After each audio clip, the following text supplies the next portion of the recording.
Bab 217. Apakah kamu ingin bermain? Sekarang, bisakah kamu menjawab pertanyaanku? Devan bertanya. Aku tidak akan mengatakannya. Dia menggelengkan kepalanya, karena dia adalah Deadpool. Setelah misinya gagal, dia tidak bisa membocorkan rahasianya bahkan jika dia mati. Mereka tahu bahwa mereka bukan lawan Devan, jadi mereka memilih untuk meminum racun secara langsung. Kalau begitu, lebih baik kamu mati. Devan meraih leher wanita Grand Emperor dan langsung mematahkannya. Wanita itu memandang Devan dengan mata indahnya yang penuh dengan ketidakpercayaan. Dia tidak menduga Devan begitu kejam. Matanya segera kehilangan cahaya. Tanda-tanda kehidupan menghilang. Bukan karena Devan kejam, tapi orang seperti ini yang rela mati pasti punya pegangan untuk digenggam. Bahkan jika Devan tidak membunuhnya, dia juga akan berakhir dengan kematian. Karena bagi pembunuh Deadpool, kegagalan misi sama saja dengan kematian. Jika Devan tidak menghentikannya, dia akan terus membunuh demi tuannya. Devan tidak akan melakukan hal seperti membiarkan harimau kembali ke gunung. Terlebih lagi, membunuhnya adalah semacam kelegaan baginya. Hal ini terlihat dari ekspresi tersenyum di wajah Grand Emperor itu sebelum mati. Sebelum membunuhnya, membantunya menghilangkan tanda lahir jelek di wajahnya adalah kebaikan Devan untuknya. Setidaknya, dia mati dengan cantik. Bahkan, para pembunuh lain yang bunuh diri dengan meminum racun juga memiliki senyum di wajah mereka saat bunuh diri. Karena mereka akhirnya bebas. Sungguh patut mendapat simpati atas pengalaman para pembunuh Deadpool ini. Tapi bukan berarti mereka tidak berdosa. Entah berapa banyak darah yang ternoda di tangan mereka. Setelah membunuh si pembunuh, Devan kembali ke sisi Perancis. Kakak senior, ada pelacak di tubuhmu. Devan memberitahu Frances tentang si pembunuh. Ah, di mana itu? Frances terkejut. Aku tidak tahu, mari kita cari. Devan mulai meraba-raba tubuh kakak senior Frances untuk menemukan pelacak itu. Awalnya Frances agak malu. Tapi melihat bahwa Devan benar-benar mencari pelacak dengan serius, tidak memanfaatkannya, dia baru kemudian santai. Padahal dia ingin Devan memanfaatkannya. Namun setelah Devan memeriksa tubuh Frances, dia tidak dapat menemukan pelacaknya. Apa mungkin dugaannya salah? Melihat wajah cemberut Devan, Frances meraih Devan dan berkata, "Ikut aku." Frances menarik Devan langsung ke sebuah hotel. "Kamu open kamar," kata Frances pada Devan. Devan tidak tahu apa yang akan dilakukan senior perempuan itu, tapi dia tetap melakukannya. Tak lama kemudian, mereka berdua masuk ke kamar. Setelah memasuki ruangan, Frances mulai melepas apa yang menempel di tubuhnya satu persatu. Dengan begini, akan lebih mudah bagimu untuk mencarinya. Melihat tatapan bingung Devan, Frances berkata dengan malu-malu, "Ya." Devan mengangguk dan mengambil barang pertama yang diberikan Frances padanya. Kemudian memeriksa kembali. Sekalipun itu sebuah thread, itu tidak akan dirilis. Tidak. Kedua. Tidak. Lanjut ke benda ketiga. Pada akhirnya, hanya pakaian dalam yang belum dilepas di tubuh Frances. Saat ini, sosok Frances ditampilkan dengan sempurna di depan Devan. Tidak ada lemak di tubuh cantiknya. Tinggi dan berat badannya dalam proporsi yang sempurna. Asupan makanan dan volume olahraganya semuanya disesuaikan oleh dokter kekaisaran. Wajar jika dia bisa memiliki tubuh yang begitu sempurna. Karena tidak ada pakaian lain, maka pelacak pasti ada di dalam pakaian dalamnya. Lupakan saja, Devan menelan ludahnya dan berkata, "Tidak ada gunanya mencari pelacak, bagaimanapun juga, Devan dapat menangani pembunuh sebanyak mungkin." Adik laki-laki, kamu harus mencari pelacaknya. Aku tidak ingin orang mengganggu kita. Namun Ratu Frances berkata dengan suara lembut. Kemudian celana dalamnya mulai terlepas. Pada akhirnya, Devan menemukan pelacak di tubuhnya. Itu ada di hiasan liontin kristal. Ini pasti ulah Tommy. Kecuali Tommy, tidak ada yang bisa menyentuh benda pribadiku. Melihat pelacak tersebut, wajah cantik Ratu Frances sedikit marah. Tapi segera, itu menjadi desahan lagi. Bahkan jika dia tahu bahwa Tommy yang melakukannya, tidak ada yang bisa dia lakukan. Devan tidak merusak pelacak, tapi memasukkan pelacak ke dalam sakunya, siap untuk menghahar para pembunuh itu.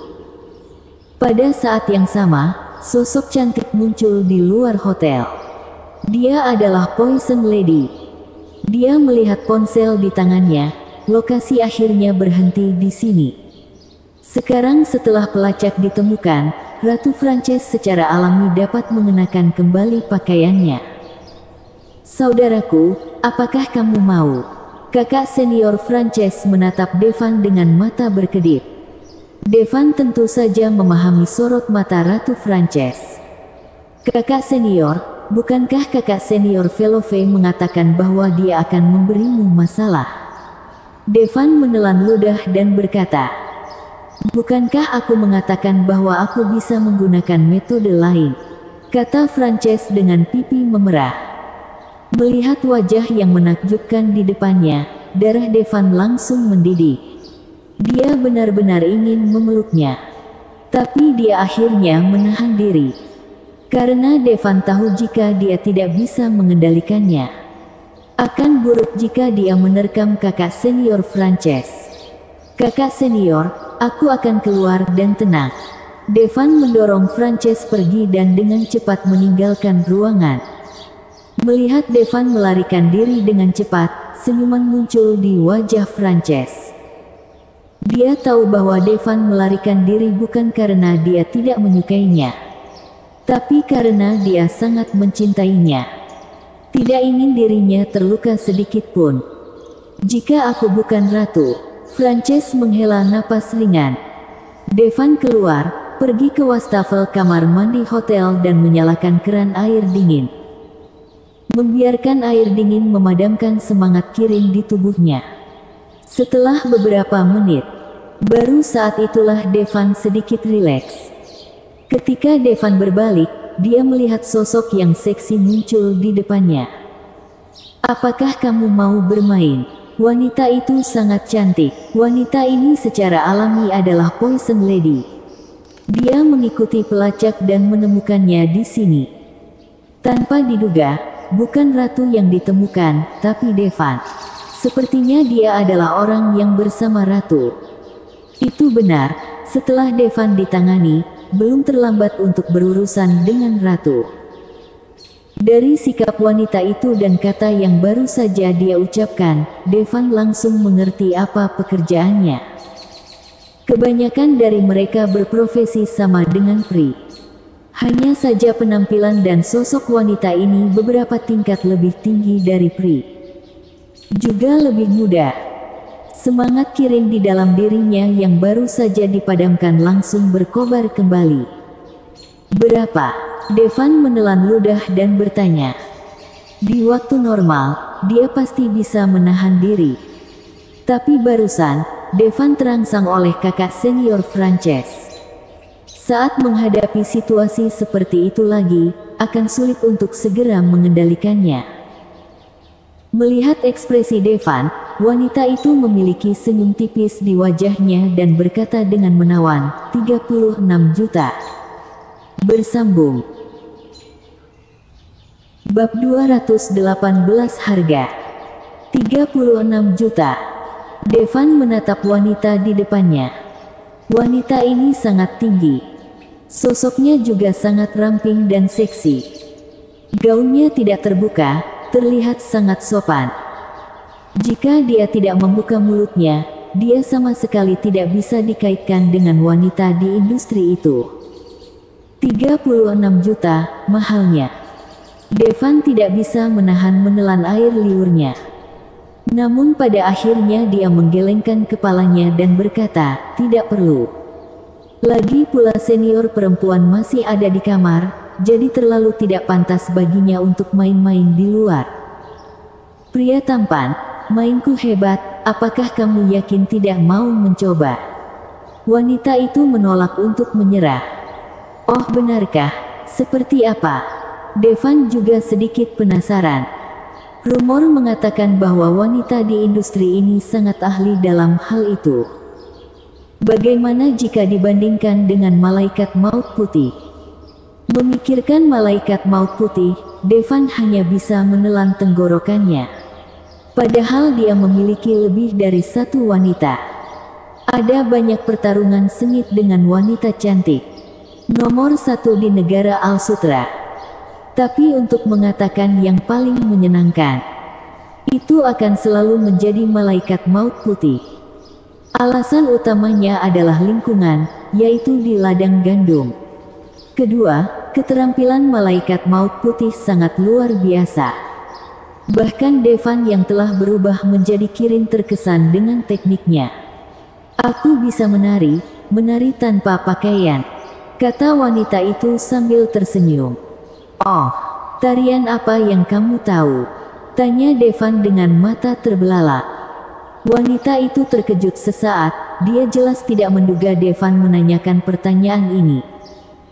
Tapi dia tetap menjawab, aku bisa menari tarian rakyat. Setelah mendengar perkataan wanita itu, Devan pergi tanpa menoleh ke belakang. Sungguh tarian rakyat tanpa pakaian. Melihat Devan tidak tertarik padanya, mata Poison Lady menjadi dingin. Tunggu sebentar. Poison Lady itu berteriak dari belakang Devan. Ada apa? Devan berbalik.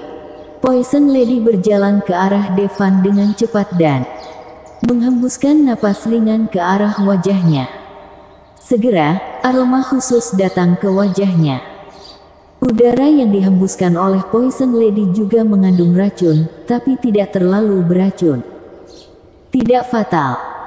Tapi itu bisa membuat orang merasa pusing dan akan mempercepat aliran darah dalam tubuh, meningkatkan aspek berpikir tertentu.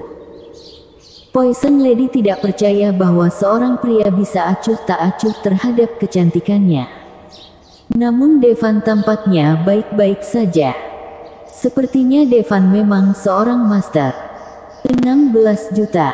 Poison Lady membuat ekspresi yang menyedihkan. 16 juta. Oke. Devan mengangguk dengan serius. Setelah mendengar ucapan Devan, sudut mulut Poison Lady bergerak-gerak. Tahan, harus tahan. Setelah beberapa saat, dia bisa menggunakan racunnya sendiri untuk mengubah orang ini menjadi genangan darah. Ayo, kapan lagi? Poison Lady tidak bisa menahan diri untuk tidak memegang pergelangan tangan Devan. Racun dalam tubuh Poison Lady sudah sangat maju. Bahkan jika seseorang diracuni, sulit untuk menyadarinya. Ketika menyadarinya, itu adalah waktu kematian. Namun Devan tidak merasa tidak nyaman saat menyentuh kulitnya. Tampaknya jika dia ingin menjatuhkan Devan, setidaknya dia harus menggunakan darahnya. Poison Lady menarik Devan ke sebuah ruangan. Dia segera berbaring miring di sofa, memperlihatkan posturnya yang menawan, sosoknya yang sempurna terlihat di mata Devan. Jarinya diam-diam menggores aksesori tajam di tubuhnya. Segera, darah mengalir keluar. Oh, aku berdarah. Poison Lady itu berkata dengan menyedihkan dan mengangkat jarinya, menunjukkannya pada Devan. Oh, coba kulihat. Devan mengambil jari Poison Lady itu dan memasukkannya ke dalam mulutnya. Umumnya tangan yang berdarah dimasukkan ke dalam mulut. Itu semua ditunjukkan di TV. Melihat pemandangan ini, ekspresi kegembiraan muncul di mata Poison Lady itu. Pria semuanya sama. Racun dalam darahnya jauh lebih kuat dibandingkan racun di permukaan tubuhnya. Dia tidak percaya racunnya tidak bisa meracuni Devan sampai mati. Namun, 1 menit berlalu. 2 menit berlalu. Devan masih bertingkah seperti orang normal. Racun darahnya tidak berguna.